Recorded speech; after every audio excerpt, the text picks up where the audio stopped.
반팔 누비조끼 재단하는 방법 안내 드리겠습니다. 일단 재단을 하기 전에는 패턴을 좀 이해할 필요성이 있어요. 그래서 패턴에 대해서 간단하게 설명을 드리고 재단하는 방법을 안내 드리겠습니다. 지금 제가 보내드린 그 패턴은 앞판하고 뒷판 총 2장이에요. 그래서 제가 그 원단에다가 재단을 하시기 편하게 그 한쪽 겉감이나 안감 둘 중에 한 곳에 패턴을 이렇게 고정을 해서 보내드렸을 거예요. 그거를 바탕으로 재단을 하시면 되고, 그래도 혹시 이제 다른 원단으로 또 만들어 보실 수도 있으니까 설명을 드리겠습니다. 패턴에는 지금 가장 중요한 게 지금 이게 뒷판 패턴인데요. 뒷판 패턴에는 기호가 2가지가 나와요. 그래서 가운데 이렇게 반원 2개로 되어 있는 이 골선 표시하고 그 다음에 위아래로 화살표가 이렇게 길게 되어 있는 식서라는 표시입니다. 그리고 사방에 1하고 이제 동그라미가 되어 있는데 이거는 시접이라는 표시입니다. 그래서 그거를 이제 원단에 대고 어떻게 재단을 하느냐. 그랬을 때 뒷판 요 골선부터 설명을 드리면 골선은 원단을 식서 방향으로 반을 접었을 때 이 식서 방향이라는 거는 요 화살표의 요 기호이기도 하는데요. 원단에는 3가지 방향이 있어요. 그래서 식서 방향, 가로가 푸서 방향, 45도 요 사선이 바이어스 방향이라고 하는데 늘어남에 따라서 그 3가지 방향을 나누거든요. 그래서 식서는 옷에서 가장 안 늘어나는 방향이고 푸서는 이제 식서보다는 좀 늘어나는 요 가로가 되는 부분이고요. 바이어스는 가장 많이 늘어나는 방향이에요.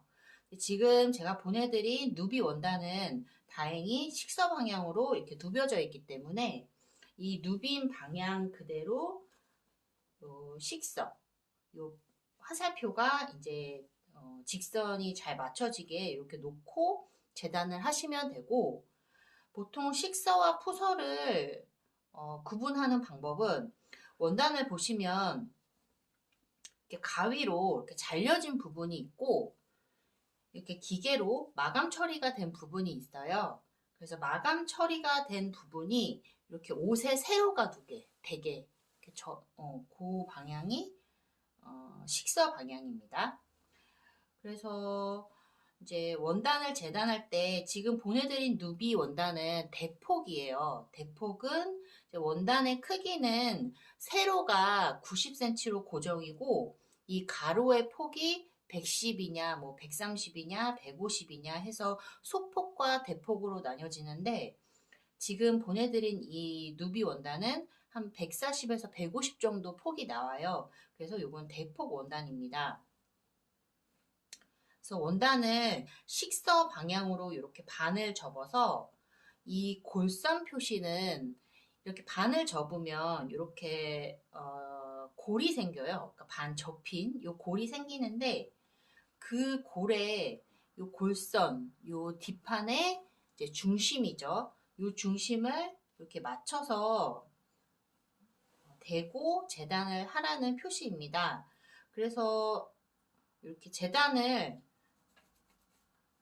하면은 이제 반대편에 대칭이 되게 또 재단이 되고 펼치면 그 등판 한 판에 이제 원단이 이제 잘려지는 거죠. 일단 이렇게 뒷판을 먼저 맞춰 놓고 그 옆에 공간이 생길 거예요.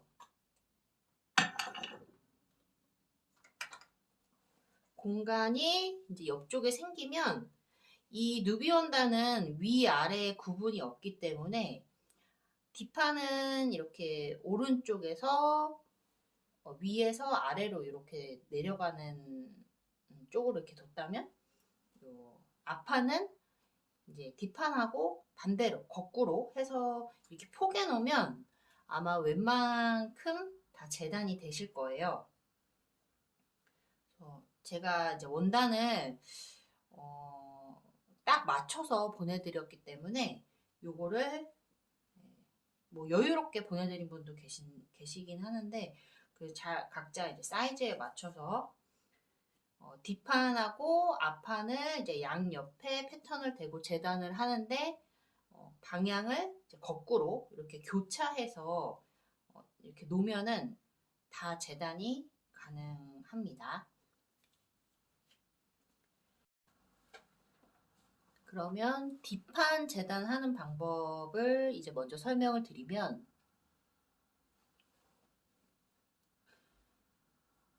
우리가 이제 시접이라는 거는 바느질을 해서 바느질에서 안으로 들어가는 그 분을 말을 하는 건데, 지금 요 패턴은 선생님들께서 보내주신 그 치수에 맞는 패턴이에요. 그러니까 우리가 옷을 만들었을 때 이 크기로 만들어지는 거예요. 그러면 바느질을 해서 이제 만들어야 되니까 그 여유분이 필요하잖아요. 그게 시접이라고 하는데, 제가 지금 뭐 안감이 됐던 겉감이 됐던 이렇게 핀으로 이제 고정을 해서 그 시접분을 생각을 하고 여유분을 주고 이렇게 고정을 아마 해드렸을 거예요. 그대로 거기에다가 시접을 그려서 자르시면 되거든요. 그래서 시접은 1cm. 시접을 이제 그려서 이 시접선에 따라서 재단을 해주시면 되세요. 그리고 바느질을 할 때 이건 양면으로 이제 바느질을 해야 되기 때문에 이 바느질 선을 좀 정확하게 그려주고, 그러니까 이 완성선이죠. 이 완성선을 따라서 바느질을 해줄 거기 때문에 그 바느질 요 선이 되는 요 완성선도 그려주시면 바느질할 때 훨씬 편하고요. 바느질 선은 나중에 재단을 하고 바느질을 할 때 그때 그려줘도 상관없습니다. 그러면 일단 저는 요 시접선을 먼저 그리고 재단을 하겠습니다.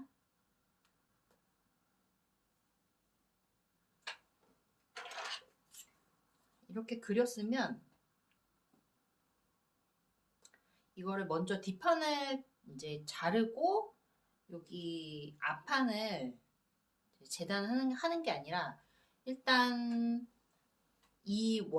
제가 보내드린 이 원단 폭에서 이 앞판도 이제 나와야 되니까 이렇게 뒷판을 고정을 하고 시접선을 그렸다면, 이제 뒷판은 어떤 식으로 배치를 해야 원단을 모지람 없이 잘 재단할 수 있는지 일단 배치를 해야 돼요. 그래서 배치를 해봐서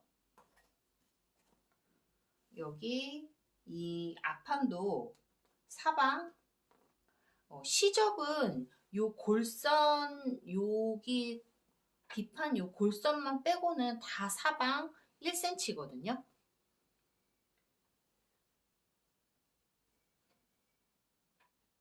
그래서 요 뒷판도 놓을 때 중요한 거는 여기 옆에가 이렇게 사선이에요. 그래서 이 사선, 요 옷이 이렇게 삐뚤어지지 않게. 그래서 식서 방향이 이 기호가 굉장히 중요한 게, 이 식서가 이 원단에 잘 일직선이 되게 잘 맞춰서 놓는 중요한 기준선이 됩니다. 그러면 요 이 누비에 이 식서가 잘 이렇게 일직선이 되게 맞춰졌는지를 확인을 하고, 그 다음에 거기에서 이제 사방 1cm의 그 시접선을 그려준 다음에 재단을 하시면 됩니다.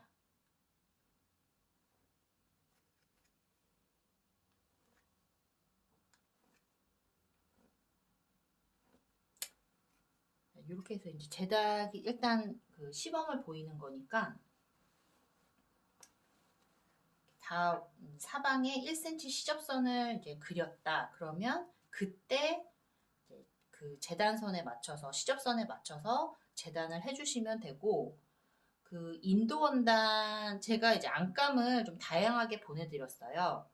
인도 원단을 보내드린 분도 계시고 그 다음에 그냥 일반 면 원단을 보내드린 분도 계신데 일반 그 면 원단은 이 누비 원단보다 폭이 넓기 때문에 충분히 양옆으로 해서 앞판하고 뒷판이 충분히 나와요. 그래서 재단을 하면 총 3장이 나와야 돼요. 뒷판은 이렇게 그 골선으로 재단하기 때문에 재단을 하면 이제 한 판이 되는 거고 그 다음에 그 앞판은 왼쪽 오른쪽 2장이 나오면 돼요. 그래서 우리가 이렇게 반을 접어서 재단을 하는 거거든요. 근데 인도 원단 같은 경우에는 폭이 110밖에 안 돼서 소폭이에요. 그럴 경우에는 제가 이제 넉넉하게 잘라 드렸기 때문에 하나 뒷판은 여기 위에다 그리고 그 아래에 이 앞판을 그리시면 되세요. 그 인도 원단 같은 경우에는 위아래 무늬가 있기 때문에 아무리 안감이라고 해도 그 무늬가 약간 뒷판 앞판 거꾸로 되면 너무 신경 쓰이실 수도 있으니까 뒷판을 여기가 이제 원단의 무늬의 위 그리고 이쪽이 아래라고 치면 뒷판을 이렇게 위쪽 부분에 고정을 해놓고 그 아래에 이렇게 같은 방향으로 같은 이거 안 보이네. 같은 방향으로 이렇게 아래에 배치를 해서 재단을 하시면 되겠습니다. 그럼 재단을 해서 제가 오겠습니다. 저는 지금 요 누비 원단과 안감을 이렇게 재단을 해 왔습니다. 선생님들께 영상으로 보여드리기 위해서 이 화면에 다 들어갈 수 있도록 저는 이제 조그맣게 이제 만들어서 패턴을 만들어서 그렇게 만들어 왔고요. 일단 안감은 여기 두고 이제 누비 원단을 먼저 이제 꼬매줄 건데 제가 보내드린 종이에 보시면 바느질 순서가 있어요. 그래서 먼저 겉감을 먼저 꼬매줄 거예요. 안감은 저기 이제 치워 놓으시고 이제 그 겉감이라고 하는 누비 원단부터 이제 꼬매줄 거예요. 꼬매줄 때 이 누비 원단은 원단 자체가 겉하고 안이 크게 구분이 없어요. 그래서 이렇게 뒷판에 이렇게 왼쪽 오른쪽 판을 포개어 놓고 그러면 여기가 이제 겉이 되는 거예요. 그래서 여기 겉. 그래서 겉하고 겉이 마주보게 이렇게 포개어서 바느질 순서는 여기 어깨를 먼저 꼬매주고 그 다음에 옆구리를 꼬매줄 거예요. 그리고 이렇게 어깨와 옆구리를 꼬매주면 그 다음에 안감도 똑같은 방법으로 겉과 겉을 마주보게 원단을 이렇게 포개어 놓고 어깨와 옆구리를 이제 꼬매줄 거예요. 그 다음에 이 실질적으로 안감과 겉감을 이제 합봉하는 과정을 거칠 거예요.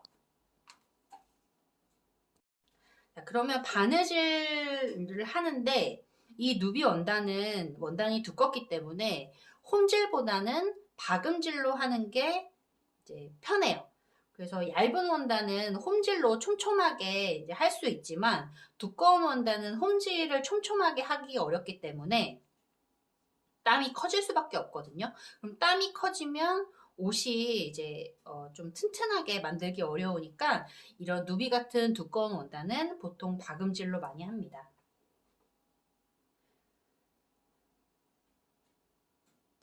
그래서 이렇게 이제 처음에 실을 이제 바늘에 끼기가 어려우니까 막 엄청 길게 이렇게 하시는 분이 계시는데 실은 너무 길지 않게 한 3, 40cm 정도로 하시는 게 가장 좋고요. 우리는 실을 한 줄로 할 거예요. 굳이 2줄로 할 필요 없어요. 2줄로 하면은 이게 바느질을 하다 보면 잘 엉키거든요. 그렇기 때문에 이제 한 줄로 바느질을 해 나갈 겁니다. 그러면 이제 끝에 이렇게 매듭을 져주고 바느질 방향은 어깨는 바깥에서부터 안쪽으로 해줄 거고요. 그리고 여기는 이제 위에서 아래로 이렇게 내려가면 돼요. 옆구리는. 자, 그러면 바느질을 할 때 처음과 끝은 무조건 되돌아받기를 한 두세 번 정도 해주면 매듭을 지었다고 해도 이렇게 좀 빠질 수가 있거든요. 그래서 처음과 끝은 무조건 마무리를 되돌아받기. 그러니까 되돌아받기라는 거는 박음질하고 방법이 똑같아요. 박음질을 두세 번 정도 해준다. 그래야 매듭이 더 튼튼하게 지어질 수 있다라는 거를 좀 알아두시고, 되돌아받기라는 거는 요 같은 위치에 이제 두세 번 정도 꼬매준다는 얘기예요. 그래서 이렇게 실이 이제 이렇게 나왔으면은 여기 같은 위치에 들어가서 또 같은 위치로 이렇게 나옵니다. 그래서 요거를 두세 번 정도 해주면 매듭의 효과를 줄 수 있고요. 자, 박음질이라는 거는 홈질은 이렇게 그리고 꼬매기 전에 이게 양면으로 하는 거기 때문에 양면은 중요한 게 그 겉감하고 안감을 나중에 합봉할 때 잘 맞는 게 굉장히 중요하거든요. 그래서 바느질이 처음이신 분들은 이렇게 우리가 시접을 1cm 줬잖아요. 그러면 이 1cm 되는 부분에 이렇게 제가 보내드린 초크로 바느질 선, 요 완성선을 그려줘서 이 선에 맞게 바느질을 해야 나중에 안감하고 합봉을 할 때 잘 맞아 떨어질 수 있습니다. 그래서 그렇게 하시는 거를 추천을 드릴게요. 자, 그럼 바느질을 이제 바깥에 어깨에 이제 바느질을 할 때는 바깥에서부터 안쪽으로 들어갈 건데, 이 제가 보내드린 바늘 중에서 약간 긴 바늘이 있을 거예요. 두 개를 보내드렸는데, 긴 바늘을 사용하시는 게 누비 할 때는, 누비 원단 바느질 할 땐 좋을 것 같습니다. 그럼 박음질은 제가 지금 선생님들께 보기 편하게 지금 그 검정색 원단이니까 흰색 실로 하거든요. 이렇게 나왔으면, 실이 이쪽으로 이렇게 나왔으면, 이제 이것도 뭐 반박음질, 온박음질 이렇게 있는데, 뭐 그거는 크게 뭐 뭘 해도 상관없어요. 반박음질이라는 거는 일단 온박음질은 이렇게 실이 나오면 이 실 한 땀, 이 한 땀만큼 다시 가서 이렇게 나오는 거예요. 그래서 땀의 크기는 촘촘하면 좋은데 처음 하시는 분들은 촘촘하게 하기가 어려우니까 그래도 0.5 이상은 넘어가지 않게 해주시는 게 좋을 것 같아요.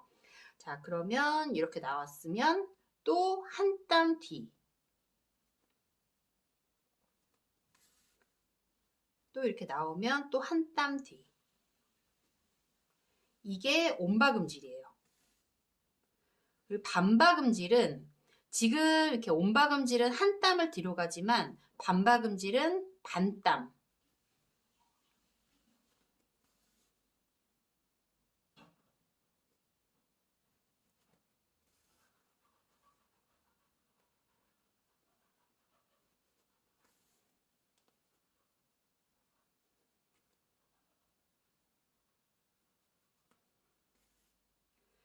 자, 이렇게 보시면 온박음질은 이렇게 공백이 없어요. 네, 근데 반박음질은 이렇게 홈질한 것처럼 이렇게 공백이 이렇게 생기죠. 그래서 반박음질을 하던 온박음질을 하던 크게 상관은 없습니다. 그래서 바느질은 여기 이제 어깨에 여기 끝까지 가시면 돼요. 네, 목둘레에서 끝까지 가시면 되고, 그다음에 오른쪽 해주면 왼쪽도 해주시고 같은 방법으로 옆구리까지, 여기 옆구리까지 누비 원단을 해주시면 되시고요. 일단 이렇게 이제 그 겉감을 다 하고 나면은 이제 안감도 해야 돼요. 제가 보내드린 안감은 비교적 다 얇아요. 인도 원단도 얇고 면 원단도 얇거든요. 그러면은 그렇게 얇은 원단일 경우에는 홈질로 하는 방법을 또 보여드리겠습니다. 안감은 이제 얇은 원단은 이제 홈질로 하시면 되는데, 바느질 방향이나 뭐 순서는 다 똑같습니다. 어깨를 꼬매고 이제 옆구리를 꼬매줄 건데, 어깨는 바깥에서부터 안쪽으로 꼬매주시면 되고, 처음 시작은 무조건 되돌아받기. 여기도 마찬가지로 일정하게 그 1cm의 시접선을 이렇게 그리고 완성선을 그리고 꼬매주셔야 나중에 겉감하고 합봉을 할 때 딱 맞아 떨어지니까 그거는 이제 그렇게 시접선을 그려서 하시면 되십니다. 자, 처음에는 되돌아받기를 박음질이죠. 그거를 한 2번 정도 해주시고 이제 홈질로 갈 거예요. 홈질의 장점은 한 번에 이제 여러 땀을 갈 수 있다라는 장점이 있어요. 그래서 작업의 속도를 좀 높일 수 있고 또 튼튼합니다. 홈질도. 그리고 홈질에서 주의해야 될 점은 일단 땀의 크기는 박음질과 똑같이 0.5 이상은 넘어가지 않게. 근데 가장 이상적인 건 얇은 원단 같은 경우에는 0.23mm가 가장 적절합니다. 그래서 땀이 적을수록 옷도 튼튼하고 또 모양도 좀 예쁘게 나오는 것 같아요. 그러면 이렇게 실이 나왔으면, 그러니까 홈질로 한 뭐 3땀, 4땀 정도를 가게 되면 이렇게 이제 실이 나오면 시작은 반드시 뒤에 박음질로 한 땀 정도 뒤로 가서 또 이렇게 홈질로 이렇게 가는 거예요. 이렇게 해야 옷이 더 튼튼하게 만들어질 수 있습니다. 자, 이렇게 나오면은 또 한 땀 뒤로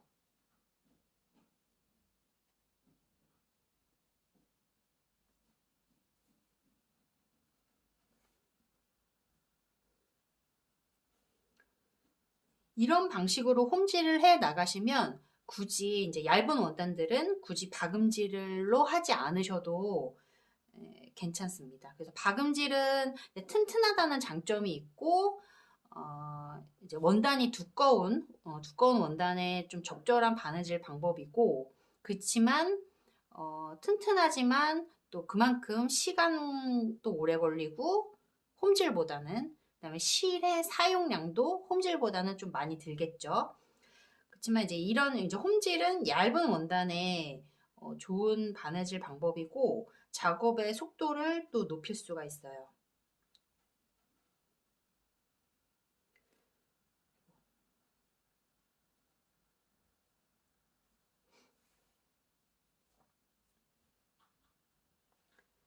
그래서 이렇게 이제 안감은 홈질로 꼬매주시면 되고 이 바느질 선 이거를 이제 그려서 바느질 선을 이렇게 그려서 하시면은 그리는 게 약간 귀찮을 수도 있지만 그래도 그려서 하시면 훨씬 작업의 속도라든지 완성도라든지 이런 거를 높일 수 있으니까 처음 하실 때 좋은 습관을 들여놓는 거는 굉장히 중요하거든요. 네, 그래서 다시 한번 말씀드리면 바느질을 시작하기 전에는 이런 바느질 선, 완성선을 그려놓는다. 그래서 우리는 1cm의 시접을 줬기 때문에 여기 원단의 끝에서 1cm 되는 지점에 이렇게 시접선을 그려놓고 그거에 맞게 이제 바느질을 하는데 이 얇은 원단은 홈질을 한다.